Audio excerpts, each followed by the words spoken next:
On this week's episode of Devil's Trap Podcast, Sam puts that exorcism down, flip it, and reverse it. And I make Diana play Pluto, Plutus. Let's do this.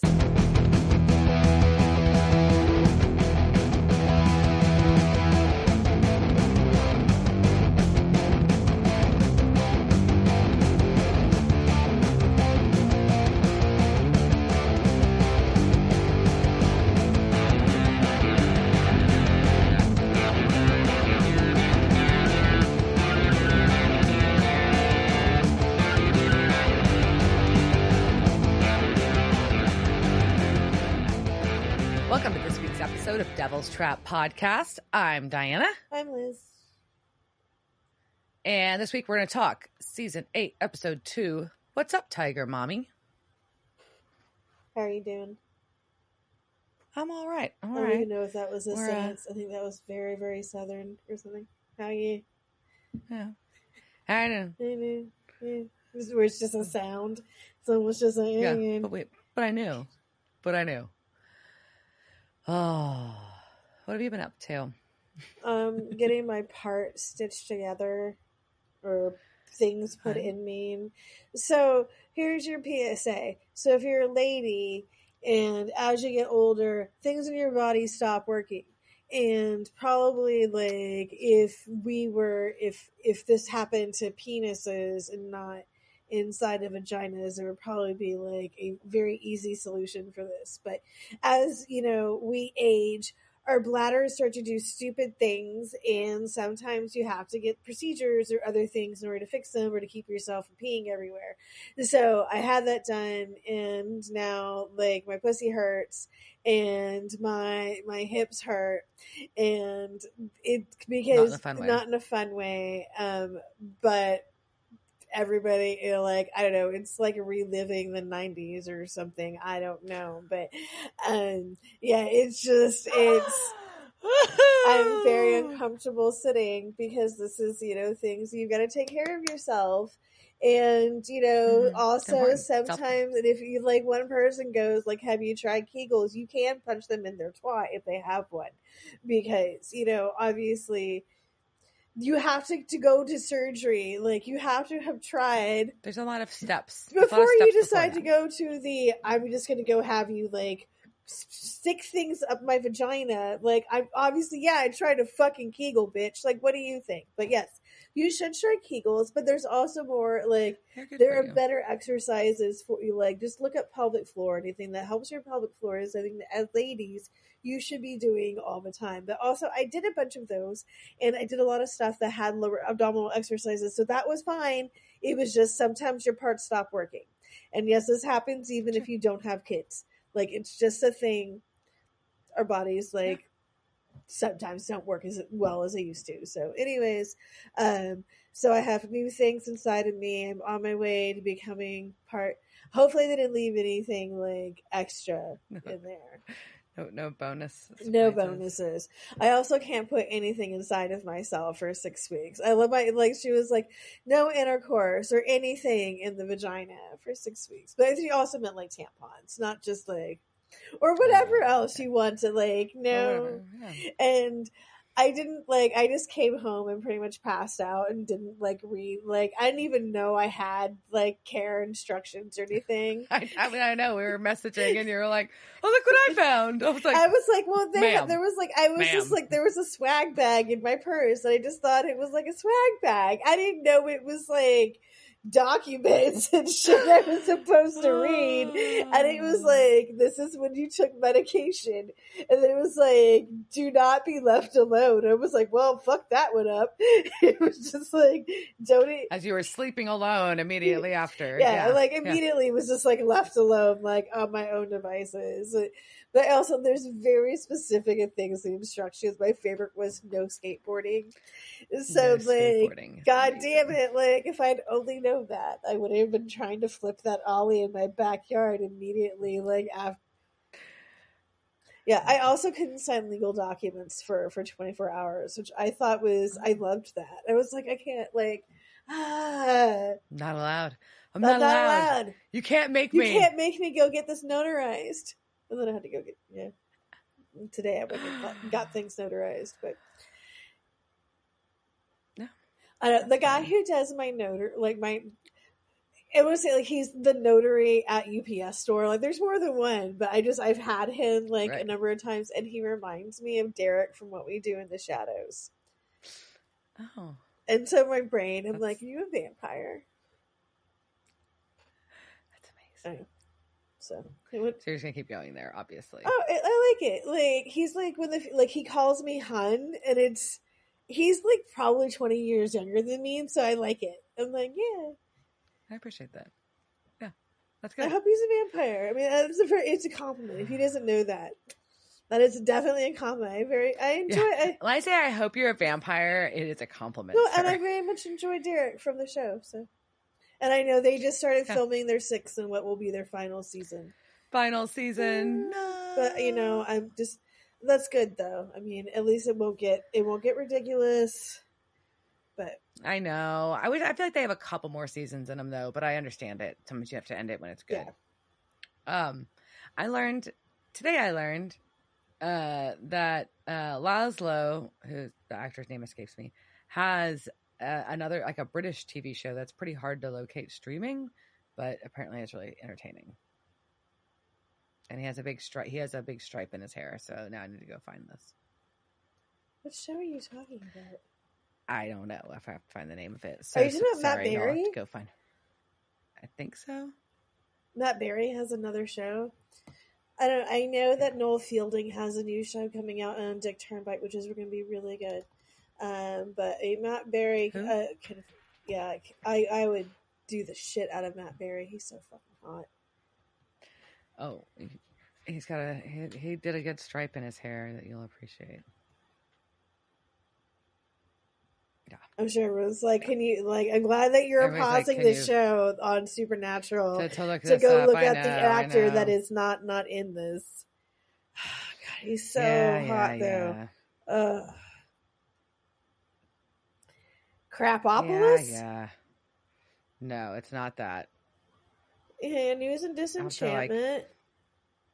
It's not animated. Is that, I don't know. That's on IMDb. I see What We Do in the Shadows, Crapopolis, Disenchantment, The Inventor, Great Expectations, Ellie and Natasha, like that was one thing. Moomin Valley, and that ended in 2022. That's 39 episodes. That was animated. It was a voice. Toast of Tinseltown.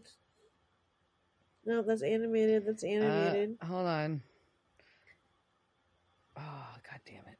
I've almost found the name of it. She's almost there, folks. She's almost there. That sounds weird. Toast of the Town? Toast of London. Toast of London. Toast of Tinseltown? Toast of London. Toast of London. 24 episodes. Oh, that ended in 2020. Yeah. It's like I said, it's not new. I just heard about it. Oh, okay. Yeah, so it's an older show. Okay. But yeah, Matt Berry's been in a lot of things, including the IT Crowd. And well, apparently this is a super hilarious sitcom that got highly recommended by someone who also enjoyed other sitcoms I liked. That's why I was like, by an author, but not like I am excited. So yes, I will spend some time watching some new Matt Berry. Well, I can't put anything in my vagina. No. But anyway. And just save that for later, So what have you been up to? Oh, I think I mentioned it last week, guys. So I got to go to a couple of events. Both supporting Dallas firefighters, which is kind of cool.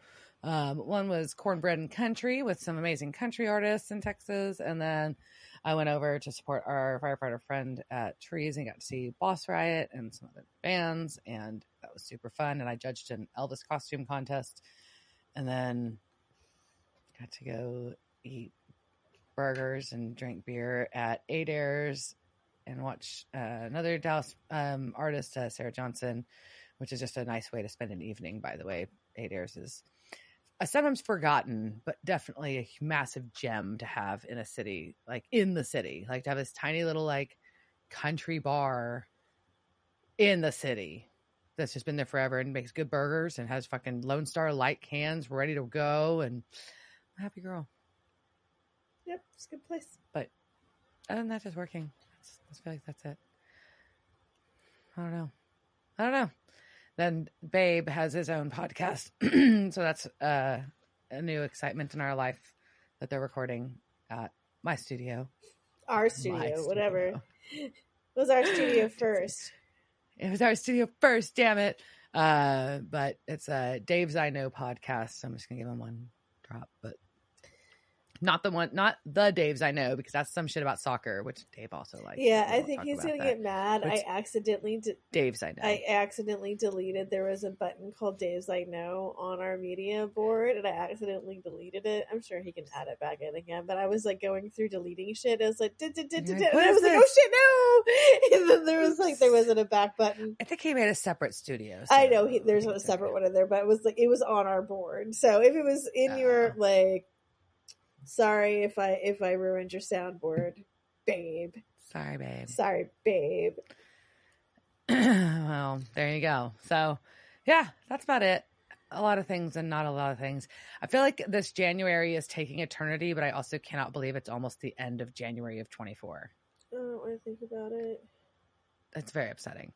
So there we go. All right. Let's talk about an episode of a show that this podcast is supposed to be about. It is supposed to be about supernatural. And so we're talking about What's Up, Tiger Mommy. And so that is, according to Supernatural Wikipedia, but really just common sense as well, it is a mashup of Tiger Moms, right? So there was the book, The Battle Hymn, The Tiger Mother, which spun the whole idea of the concept of Tiger Moms, which became, you think of it one way or the other. And then also a cross between that and the Woody Allen comedy, What's Up, Tiger Lily, which had dubbed original dialogue over the footage of a Japanese spy movie, which is just whatever, Woody Allen, you weird fucking gross man. So this was season 8, episode 2. It first aired October 10th, 2012. It was directed by John F. Showalter, who we last saw in season 7 with Out with the Old, before that / fiction, and was written by the pair Dab and Laughlin, who we last saw at the end of season 7 with There Will Be Blood. So whatever. So so we are starting off in a very cool place, though, because I love the idea of safety deposit boxes, and maybe it's just because I want to rob them, but I also just want to know what's in them. I want to go through them, right? What's in them? If you worked in a bank, could you just go? Would they know? Could I? You're just checking on them to make sure they're safe. Well, I mean, would they is there a camera? Can I would they know if I went into? Because I don't think I would want people to know that I was going through their stuff. But Probably. what do people? People put weird shit in there. Oh, I know. I want to know. There has to be a thing like Storage Wars, right? Where people get safety deposit boxes. Yeah. I don't know, because I feel like those I think there's legal docs involved. Well, I'm sure, but if you know, let me know what happens, or I'll just Google it and after this episode. But if I forget, let me know. Oh.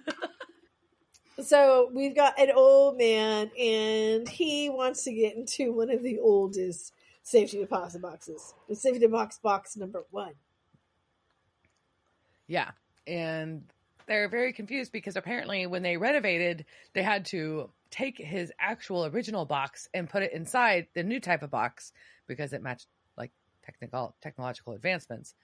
And and they're the chick is very confused but very accommodating.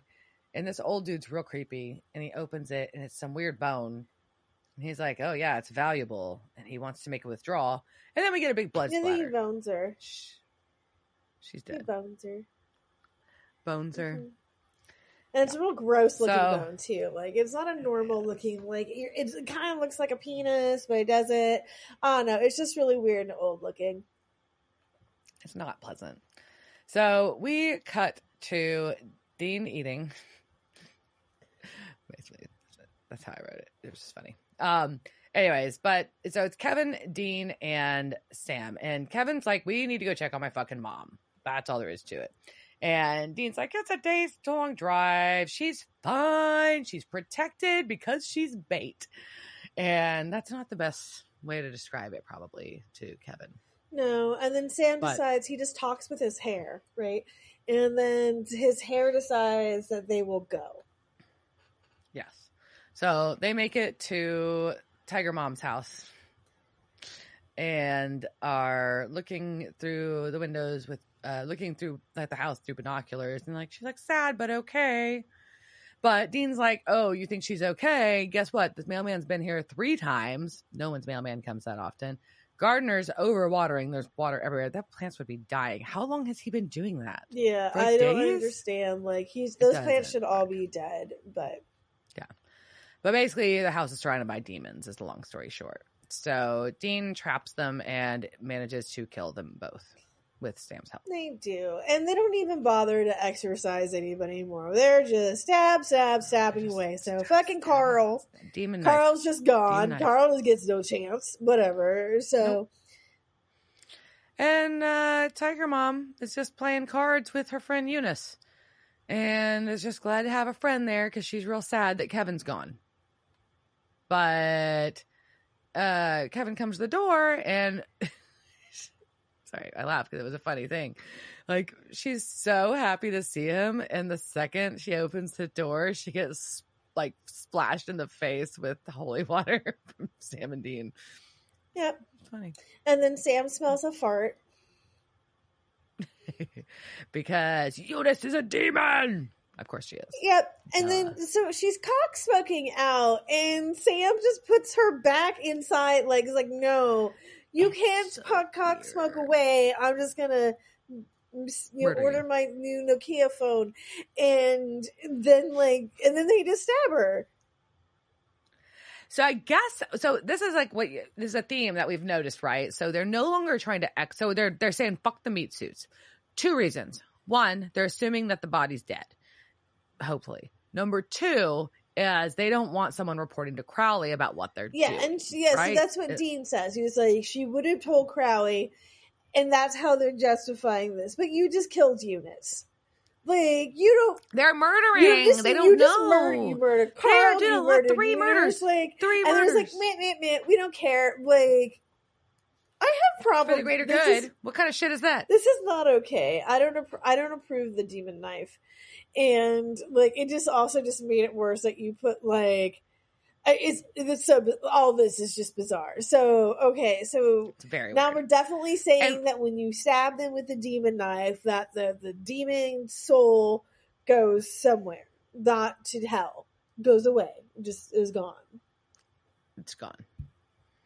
Well, either way, fucking mom is traumatized as shit, rightfully so, and. Sam and Dean have to try to explain, like, no, that wasn't your friend Eunice that we just murdered in front of you for no reason.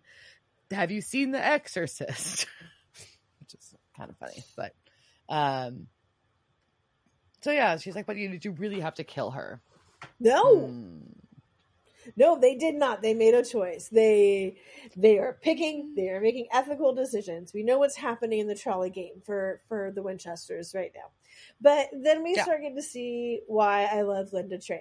And LInda Tran is just happy that her son is a prophet of the Lord, because that is a pretty cool title to have. And I'm going on your tablet quest and fuck off. I'm not backing down. Yeah. And so they're like, fine, I guess, we're gonna need some hex bags and you need to get inked up. It's not my favorite terminology. Yes, I know. None of us like the term inked. But anyways.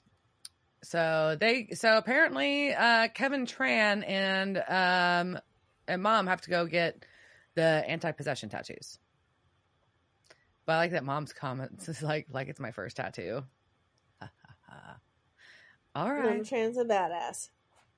She is.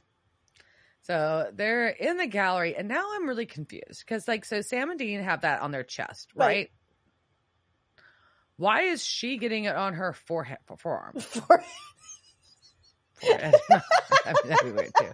Or that would arm. have been I don't know awesome. why Like, I you was gotta saying get this. Nah, that's just where it goes. You just get the. That's it. Are you in or you out? You don't get a choice, man. You just put it there. Like, nah, it's just a neck tattoo. But like, still, like forearm versus chest. I'm like, I feel like your chest is like. Maybe she just already. Odd. Maybe that's where her other tattoo was. Maybe LInda Tran has like a full chest piece that you just don't know. And it's possible. But also Reverend Horton. No judgment. But also Reverend Horton. He is playing while they're doing this. It is, and I was stoked when The Devil's Chasing Me starts playing. I was like, yes. Yeah, and then it's like Kevin acts like Mia and Linda acts like Diana while they get tattooed, and Kevin just like whimpers like through the whole thing. Really? No, I don't whimper. I'm just like, but like I'm a squirmer. Yeah, and it's mainly because I hate sitting still. We already have this discussion. I'm a child. I can't sit still. Oh no, I have to do something. Yeah. I'm like not good at that. Like I'll like hold my phone, or I have to have a conversation, or I have to like think about something or whatever. Yeah, I'm not good at that. Anyways, so yeah, but yeah, there we go. But Dean asks Sam while they're watching them get tattooed. He asks like about Sam's reverse exorcism, and he's like, "Yeah, I just said the words backwards," which is also like you can't. Nobody can just say. Well, very few people can just say words backwards. It's very hard to do without practice. Yeah, because, like, exactly. unless you're Missy Elliott, no, she's not actually saying those words backwards. We're just flipping and reversing. Just play the record backwards. Yes. Flip it and reverse it. Not everybody can flip it and reverse it on their own, but apparently Sam I know. Well, did he say the word backwards, or did he say? I think he said the words in backwards. The words order backwards. Yeah, he just said the order backwards. He didn't go like. That would have been funnier. Yeah, that would have been good. So we're going to go to a bus stop in Laramie, Wyoming, which, funny enough, my cousins just moved away from there, and it's also the home of Teenage Bottle Rocket. That's my fun facts about Laramie, Wyoming for today. Oh yeah, who are touring in the next couple weeks. They are. So they're at the bus stop, and they're looking through all the lockers, because that's apparently where Kevin left a tablet. And guess what? It's gone. Shocking. It is now a diaper bag. Weird. A bus locker wasn't safe. Yeah, I know. It was so crazy. What? Who'd have thought? Yeah. So basically, this like security guard is talking to them, and they do a quick change to their investigator suits. And security guard. There's actually a deleted scene where Dean was talking about hating putting on a suit, but. Oh really? Oh, that's funny. But yeah, so they put on their suits, and this security guard is like, "Yep, yeah, no, we had a period of time where like everything was they were getting broken into every day, and then kind of stopped." But Clem Smedley, it's a good name, is down in county awaiting arraignment. He actually used to be the security guard here. Insider threat. So yeah, it was an inside job. It was an inside job. So Sam and Dean have to go find him and talk to him and ask him about the tablet. And he's like, I ain't answering without a lawyer. And then they're like, I don't know about that. But Dean has a flashback in the midst of this while Sam wants to question him. And I know how Liz feels about flashbacks. She has a sound effect typically for her flashback vibes, but yeah, so that's pretty much it. And so, but he's also like really just like, and now it's like going full on PTSD. Like, it's not just like a memory. Like, he's starting to like act shit out. Like, what? Yeah. He is envisioning him when him and Benny were trying to torture info about Castiel out of another creature in purgatory. And I couldn't figure out what kind of creature he was. Like, if he was a vampire, but he had this weird face thing going on. Like, so he had. It was just a purgatory monster, is what IMDb called it. Okay. I don't know. So yeah, because he had like teethy things going, but they weren't quite vampy teeth. I don't know. It was very odd. The nose was like a lion nose, or like a different kind of. Like, I don't know what he was, but so they just fucking kill him. Gross. So they kill the monster. Dean does after he gets the info he wants, which is he does find out where Castiel is, and then so Clem wants full immunity and all this shit, but basically finally he's like, no, Clem's like, it's at the pawn shop at First and Main. So whatever Dean's threats work, I guess. Well, because he's torturing him and is being very brutal and just like, it's very disturbing. And also, why did a pawn shop take a tablet? It's very weird. Like, what the fuck? Some like rock with shit carved in it. This pawn shop dude does not know anything. It's like they park, like when they pull up to this, and they park baby behind this red Porsche convertible, and it's Sam. Yes, that was Dean, a Ferrari. Ferrari. Excuse me. I'm sorry. I don't know why I said that. Sam, Dean, Kevin, and LInda go into this pawn shop. And they're all like, we need to know about this tablet. And they're like, I am Agent Neil and Agent Six, and because AKA Vince Neil and Nikki Six, the god of bass guitar and of my heart, who apparently I met when was too drunk to remember. But aren't they not supposed to use those names anymore? Anyways, or does it not matter? Oh, I guess they killed Leviathan. They were like, so they can use that now. But they still like they should have learned and like should have better OPSEC. But no, they did not learn. They're back, and I'm sure like as soon as Jill was like, "Look, man, we're back in purgatory. Leviathans are dead. I want to be a rock star again, and I just want to be Vince Neil, like minus his plastic surgery, right? Because his plastic surgery is hidden. Sorry, so whatever. But Nikki Sixx still looks hot. Some interesting choices. Yeah. Well, good old Lyle at the pawn shop is like, I don't know what you're talking about, and Dean tries to threaten him, and he's like, I'll make you famous, because he's got cameras everywhere. So Dean calms down a little, which is good. It's a good thing. But LInda decides to bust in on this convo. She's like, so is that your car? Well, first he makes a very racist comment towards her. Oh, after that, that's what he calls. After that, he calls her mail order. Yeah. Rude. Yeah, and then she just nails him with tax threats. Yeah, she's like, expired tags, didn't trade, was it registered, pay the tag, calculates the blue book. Oh, well, Kevin calculates the blue book value off the top of his head. Yeah, Kevin can name it. Like, so he knows how much the Ferrari Spider cost off the top of his head. He was also drooling over it when they came in. So it was very important that he just like knew how much that car cost. Right. And he knew how much it cost, so they could calculate what the taxes would be on it. And Sam did that tax in his head because Sam is also a nerd. Oh, yeah. And scared the shit out of Lyle. Because apparently Linda's brother works in the state tax office. So Lyle, I guess, gives him some info after Linda calls the car Euro trash. No, she calls it Euro crap trash. To be specific. That's true. I just like the phrase Euro trash. You're correct. So they go to this motel, and they're knocking on the door and not getting any answer. And as they're standing there, all four of them in this parking lot, it's a motel, this dude walks up in a top hat. I call it Willy Wonka in a motel parking lot. It's very bizarre. Like, I'm just gonna say, if I'm in a motel parking lot and this guy walks up to me, I'm leaving. No, I'm just like, oh, yeah, like you took a lot of drugs, didn't you? Like nobody sober sees this guy. You are not. If you're meeting this man in a motel parking lot, you are not sober by any means. No sober person would ever meet this guy. Just saying.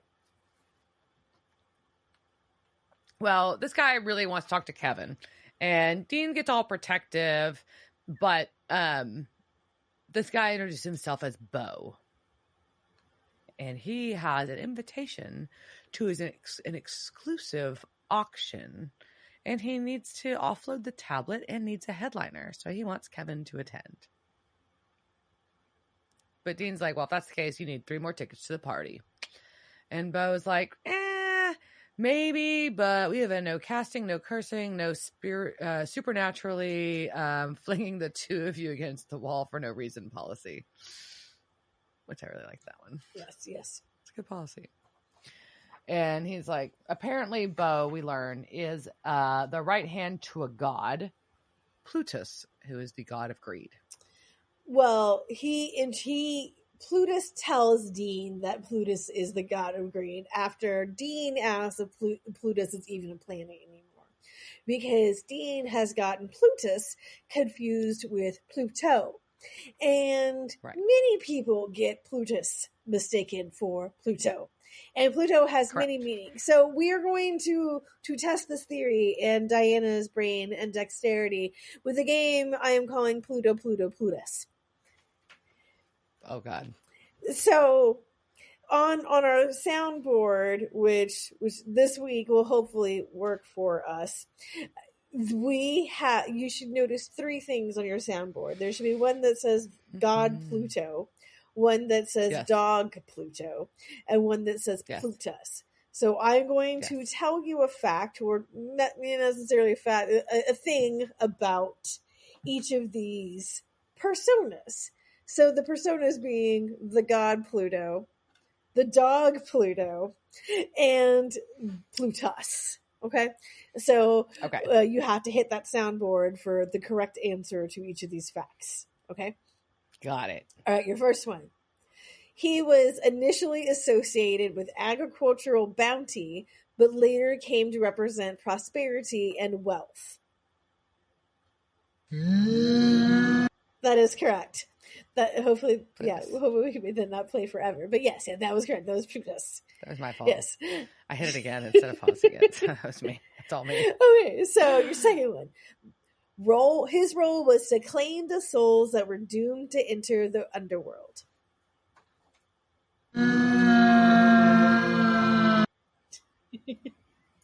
Yes, that is the god Pluto. The word plutocracy derives from his name.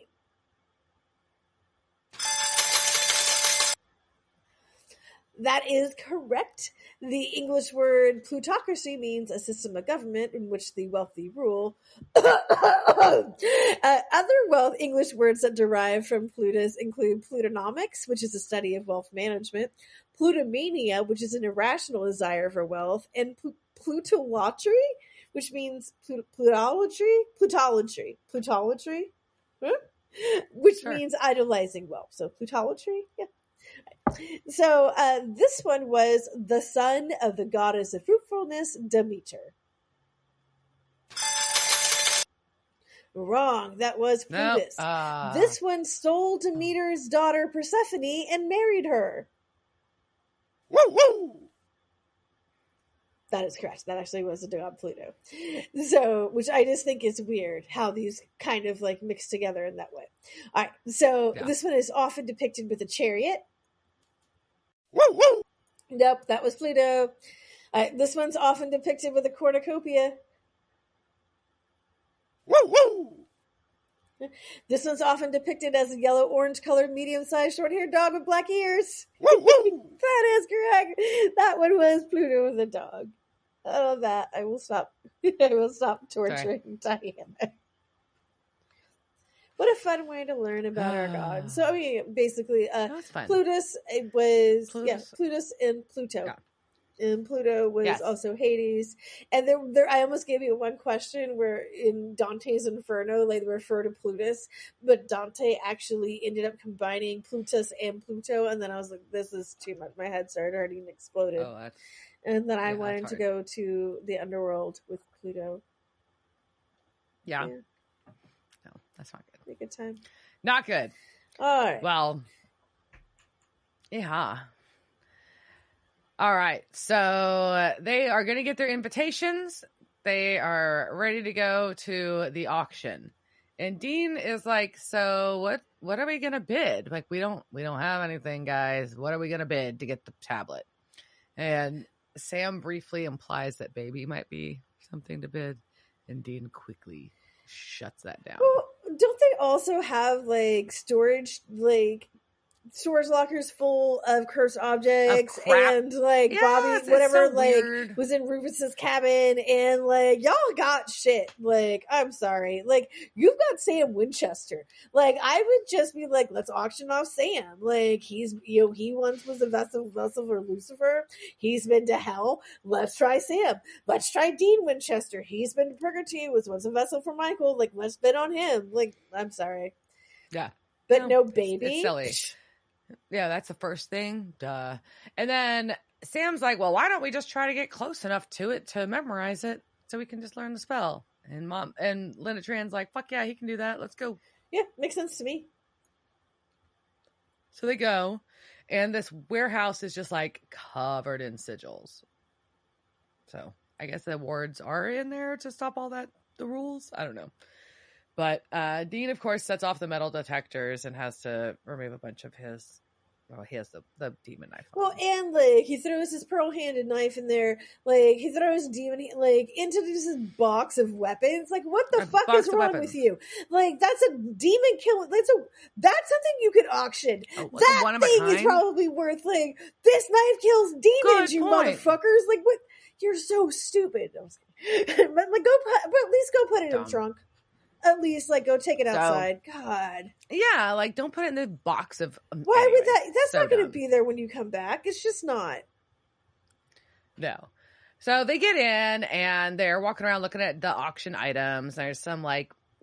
I didn't see the label for the helmet, but there's some, like, old helmet, an old sword, and then we have Da Vinci's Codex is there. Thor's hammer is there, and other objects. Many things that I would probably pay. Yeah, I would take them. Yes, and they find that the tablet, and they're acknowledging that literally everybody that's at this is basically a monster. Like, because who else would be at this thing? But the tablet, of course, is that it's covered. Oh, like, there's womp, womp, stuff womp. covering it. You can't just read it. And I realize that is very targeted because isn't Kevin the only one that can read it? Do they know that? I mean, maybe they think that somebody can take a picture and then decipher it or something. I don't know. That's true. But I think it's smart. Well, guess who else is there? Liz's favorite. Really? Yes. And because he knew their plan. And he tries to advance on Kevin, and Linda steps in. She's like, nah. Mm-mm. And he kind of like makes like a shitty, like patronizing apology for killing Channing. And it's really gross and tries to compliment Linda. It's uncomfortable. But, what do you do? So Linda hits Crowley in the face. Yeah, she punches him in the face. Yeah. That tells him to stay away from Sun. And Crowley says is pissed, though. He's like, defiling her corpse is now made number 1 on my to-do list. Gross. Yeah. It is gross. So, and he's like, look, we're not doing anything now, but if y'all come on to me now, if y'all like attack me, Sam and Dean, I will get you kicked out. So, chill the fuck out. And we get a bald dude in a velour tracksuit entering the room with an entourage, nice. who apparently is Plutus. And I very much appreciate this look. I would also that's how your husband dresses half the time. I was going to say, I appreciate this. My husband's been really into tracksuits lately, and I'm amused. He got a new tracksuit lately. It's not velour, but it is a tracksuit. So, every once in a while, he goes to like go run an errand in one, and I watch him leave. I'm like, he looks like a Russian mobster. What is happening? Very much so. There we go. All right, and then the auction's getting ready to start, but Alfie from the Wiener Hut approaches Dean, and he's like, "Hi, I'm an angel. I know Castiel. So this is just the nearest vessel. I'm here to protect the word of God. I'm Samandriel. And I really want to know what happened to Castiel." No, because he was Cass's friend, and it's very sad. And then, we're having a flashback. He's like, well, we iced Dick Roman, and we got a one-way rocket ride to purgatory. And Dean kind of won't, like, direct answer what happened, but he's like,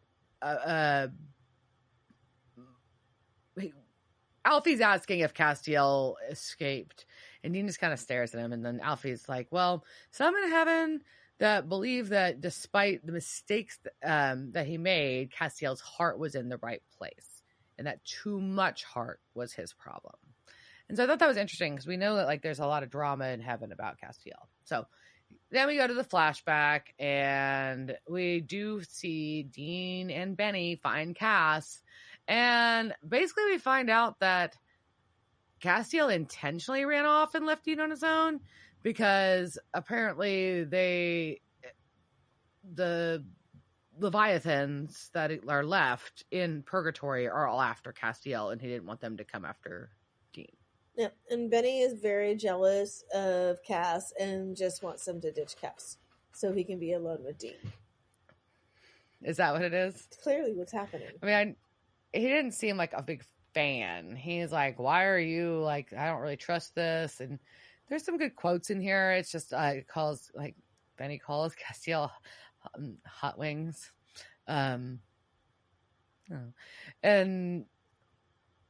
you know, there's sad stuff where Dean's like, I prayed to you every night. And Castiel's like, I know. It's just a weird scene. Either way, Dean's like, we're going to gank those bitches. I'm not leaving without you. So, yeah. Either way, back to the auction. Sam, Dean, Kevin, and Linda are pooling what money they have while Bo gets ready to start this. And Crowley goes and sits next to Alfie, which is real awkward. But either way, they've, just talking shit.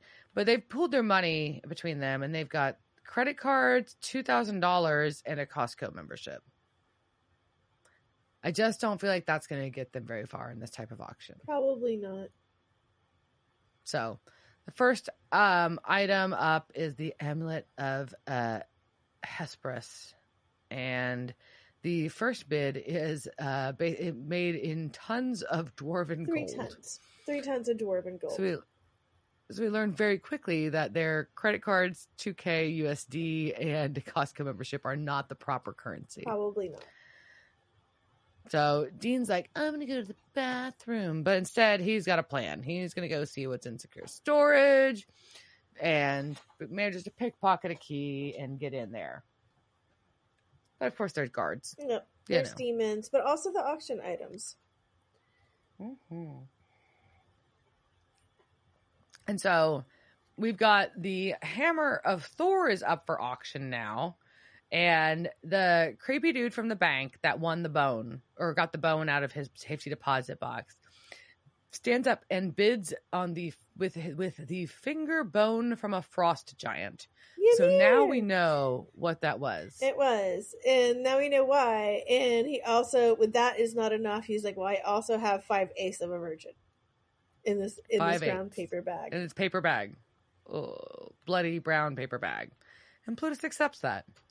So, as that sale has transpired, Dean has returned back to the auction room. And Crowley's mocking them because he knows that Dean tried to do something. So now the tablet is up for auction. And they're like, oh yeah, it's very old, very nice. And Crowley bids $3 billion on it. And Alfie bids the Mona Lisa. Crowley bids the real Mona Lisa, where she's topless. Alfie bids Vatican City. And Crowley then bids Alaska. And we get a crack about how Palin and the Bridge to Nowhere, no thanks. And then the moon. And Dean's like, the moon? Crowley's like, you think a man named Buzz goes into space without making a deal? Or Buzz Aldrin. But either way, Bo's like, reserve's not met. Sorry. And so we're going to add an item to the lot. And he zaps Kevin up to the front. And is like, Kevin Tran, prophet of the Lord. And he's all chained up. So now Kevin goes hand in hand with the tablet in the auction. Linda is not having this. She's like, I will give you anything for my 401k, my house, whatever. And they're mocking her, like, whatever. And she's like, I'll give him my soul. And now, just for reference, we didn't really say it, but back when they were telling her, like, hey, this is going to be a hard mission, back before she left the house even, they're like, you might lose, like your soul's gonna be on the line, literally. So that's where she gets the idea. Because how else would you come up with that? Like, oh, I'm gonna trade my soul. But there we go. So Plutus is interested. Crowley tries to outbid her with 1,000,000 souls, and Alfie says like, nah, I ain't playing that because we guard the souls in heaven. But Plutus is like, oh, it's not about the quantity, it's about the sacrifice. So he's kind of into it. Crowley tries to bid his own soul, and they call him out that he doesn't have one. So LInda Tran wins. She wins her son and the tablet in exchange for her soul. I guess, I mean, it's good-ish. Ish. So after the auction, she's like asking like real questions to Sam, like, will this hurt? He's like, probably. Will I die? No. And Sam follows up with, you'll just wish you were dead. And Beau's like, come on, time to go. And she's like, I need a minute alone. And Alfie introduces himself to her. He's like, I'm an angel. What you do is amazing. We can protect Kevin. The Winchesters are amazing, but... And she's like, yeah, last time angels watched Kevin, I watched them die. Sorry. I'll take my chances. And then we've got back in the storage room, we cut to where all the auction transactions are taking place. We got Plutus and some of the guys there. And Sam's like, what's Plutus gonna do with LInda's soul? And Plutus is like, whatever I want. Sell it, tuck it away with other precious objects, whatever. So you also passed over that Mr. Veely, who is the guy with our bone, right, is very happy because he has Miyomi, and so he says that he misses her. And so Mr. Veely is named after Veely, who is a brother of Odin. So that is why he wants the hammer. But then it also just really reminds me of like Thor's relationship with Stormbreaker in the movie, which makes me happy. I love Stormbreaker. You're right. He is in there doing his sword, or getting the hammer at this time. You're correct. I did skip over it, and I realized I should have noted it afterwards. Anyway, so we're watching LInda get ready to hand her soul over to Plutus, but Dean notices that her tattoo is burning off on her arm. And we hear from LInda's mouth, Crowley's voice, well, her voice in Crowley's tone say, hello, boys. Yep, and then her eyes are red. And so now we've got Crowley Tran. Crowley Tran. I was thinking about that. Okay. Anyway, so, yeah. Basically, ends up that Beau showed Crowley loopholes to Plutus's wards, and as that's going on, we get another fucking flashback in this scene, though. So after Alfie left LInda, Beau stopped her and said, this is dumb, and I'm burning your tattoo off with a Zippo. Well, and like, here's what's weird. I'm gonna call it a continuity error. I swear to God, when the scene starts, he holds up a Bic, and then when they cut back, it's a Zippo. This thing, and that would hurt really bad. I think it was a Zippo the whole time, but I don't know. Now I kind of want to go rewind it and go back and see if it was. But also, how did nobody hear her getting her arm burned off? Oh my God, you would have screamed so loud. That would have hurt so bad. So apparently he got an island in the South Pacific for doing this. And then as this whole deal is going down, sucker, we find out. Sorry. Like, which island in the South Pacific? Beau stabs Plutus from the back. Crowley kills the guards. It's actually a really cool like kill scene where like they pull the stake through the front through Plutus and then stab people. So there's all sorts of staking going on, and while the staking is going on, Kevin yells at Crowley to get out of her, and then it's so gross but so funny. Crowley says, if I had a nickel for every time I heard that. Yeah, it's bad. But apparently this room is also where they store the weapons that have been turned in. So Dean's able to get his demon's blade. And in the meantime, we've got, I don't know, Sam's tackling the Crowley Linda, or what do you call it? Crowley Tran. Crowley Tran. There we go. And Dean's telling her, like, come and get him. And she's like, no, I'll just take the tablet. 1 out of 2 ain't bad. And runs. And it's kind of So Dean almost goes, like some of the scene is like the chase is if you put Benny Hill music to it, like because it is LInda Tran running and Dean chasing after her, and it's kind of funny. And yeah, it is. And like, so Sam's supposed to watch Kevin. Bo's trying to shoot Sam while Dean is chasing Crowley Tran. And it's a whole thing. Anyways, Sam ends up being able to sneak up and bonks Bo on the head with Thor's hammer. I don't know. It's so weird. yeah, so Sam basically takes him out with Thor's hammer, which he can wield. So it's not like the Marvel movie where only Thor and Captain America, sorry, spoiler, can pick it up. So basically Sam takes out Bo, and then we get him back with Billy, and then, or Villa, or the fuck you say his name, and old man wants to know, like, well, whoa, you can just save me. I'm just a harmless old man. And give me my hammer back. And Sam's like, where'd you get 5/8 of a virgin then? If you're such a, cool dude. And the guy shrugs. So Sam throws the hammer at him, and you get a pile of smoking clothes and blood spatter. mm-hmm. Why didn't Sam take the hammer? They're stupid. Okay.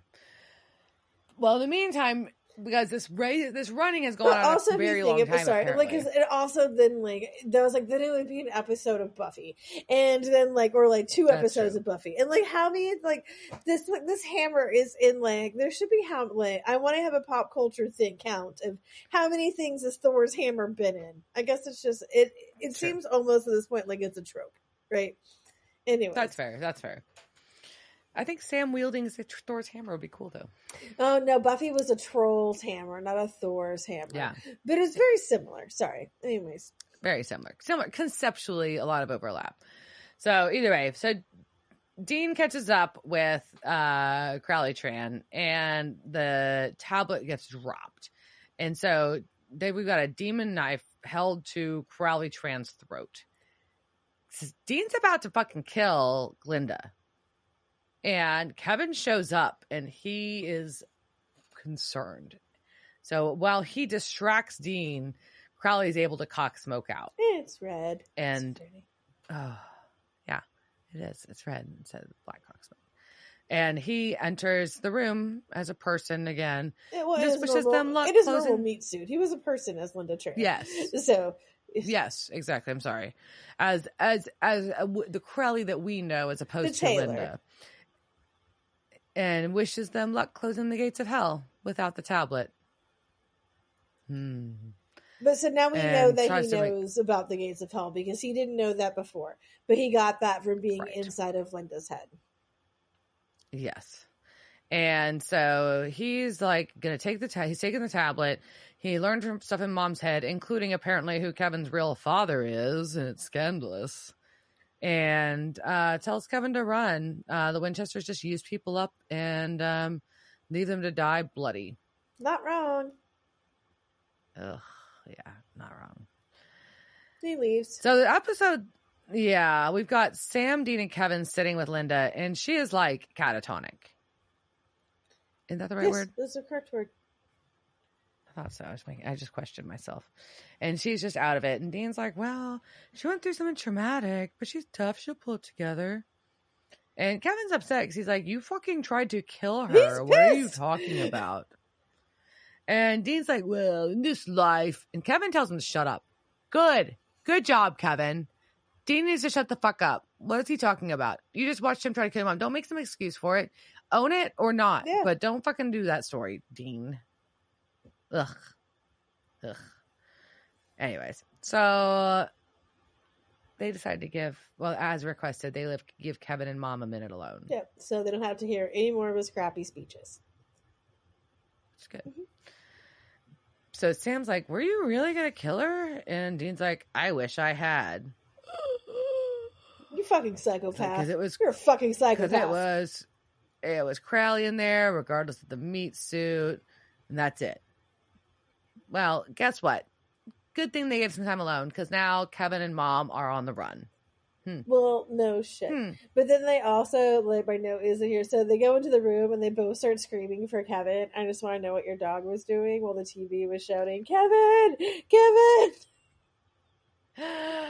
He wasn't in the room with me. He was in the other room, so he missed it. I know. So now, they've left a note, though. It's like, we've bolted. Y'all don't need me if Crowley has the tablet. And people are going to end up dead. So there we go.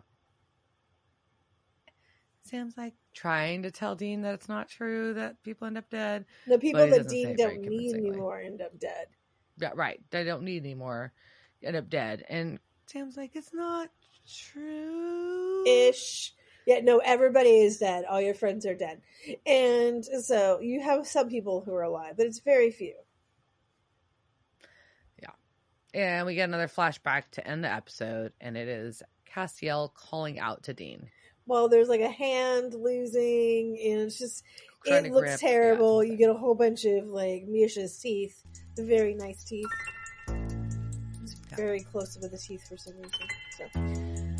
So before we get to a wrap up, anything on Casting Couch? Casting Couch. It's the Casting Couch. Were they on that show that time with that guy?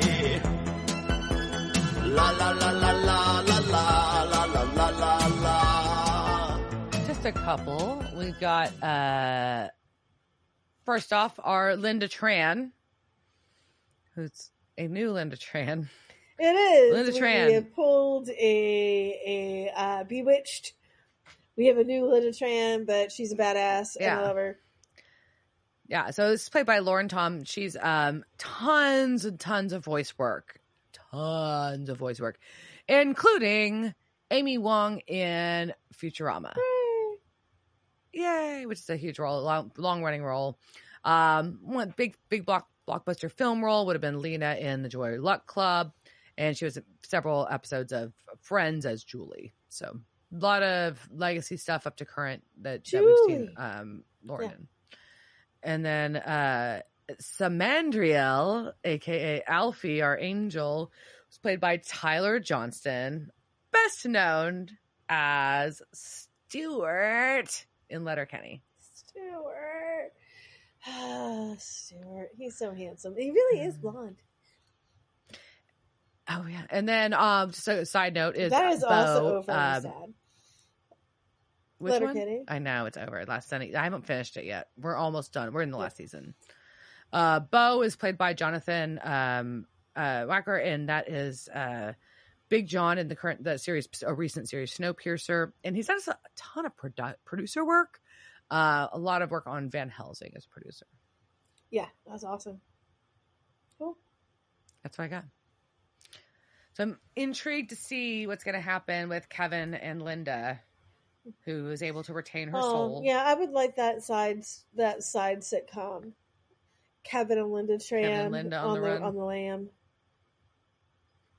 Trans on the lamb. Trans on the ranning trans. Trans ran.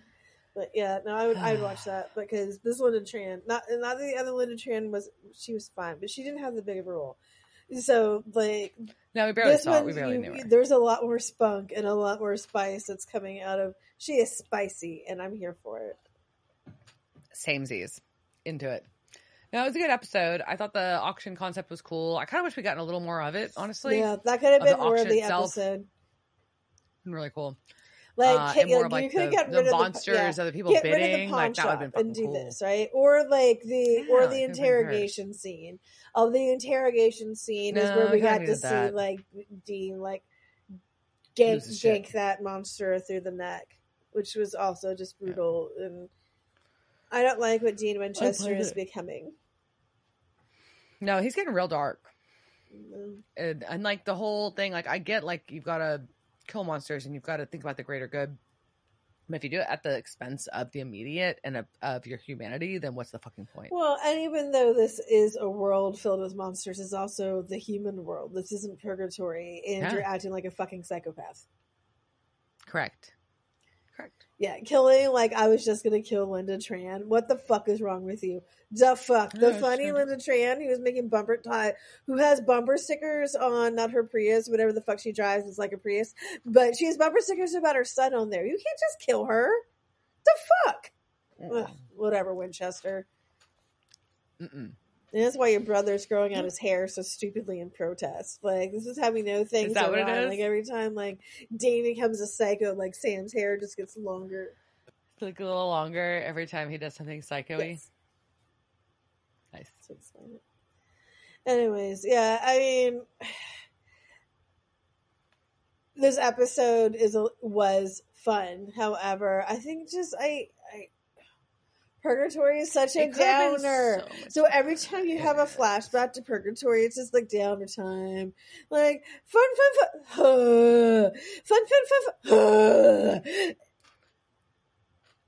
Is it not? So it's not just because it's a flashback, it's because it's a Purgatory I think it's flashback? because it's also because it's a Purgatory flashback. It's not a fun land, right? So you're automatically going to no fun land. Bummersville. You're going to Bummers. It's like literally Purgatory. Bummersville. Should just have the sign that says "Welcome to Bummersville." Like I said, it's Purgatory. It is Bummers. I think that's the point, but I mean, accurate. But anyways, so to me though, it just drags the tone of the show down, right? Like it's just it's an automatically joy kill. Yeah, that's reasonable. I guess that there's an important story the story of Denny has to be told. Yeah, I guess. Can we just do it in like New Orleans with him being hot? So just like them making out in New Orleans, like that's all we need. Yeah, they just get drunk on Bergen soup and wake up the next day, and then maybe. I'm sure somebody wrote that in a fanfic. I'm sure that already happened. No doubt. Anyways, no doubt. Anything else? Nope, that's all I got. All right. Well, on that note, cheers, Stuart. Cheers, bitch. Devil's Trap Podcast is a Don't Get It production. Meow. Devil's Trap Podcast is part of the Ship It Studios Podcast Network. Thanks for listening to this week's episode of Devil's Trap Podcast. You can follow us on Instagram at Devil's Trap Podcast, Twitter at Devil's Trap Pod, or you can email us at devilstrap@devilstrappodcast.com. Don't forget to subscribe, leave reviews, and share with all your friends. We're at all your favorite podcast outlets and at devilstrappodcast.com. I'm Babe. Thanks for tuning in, and we'll see you next time.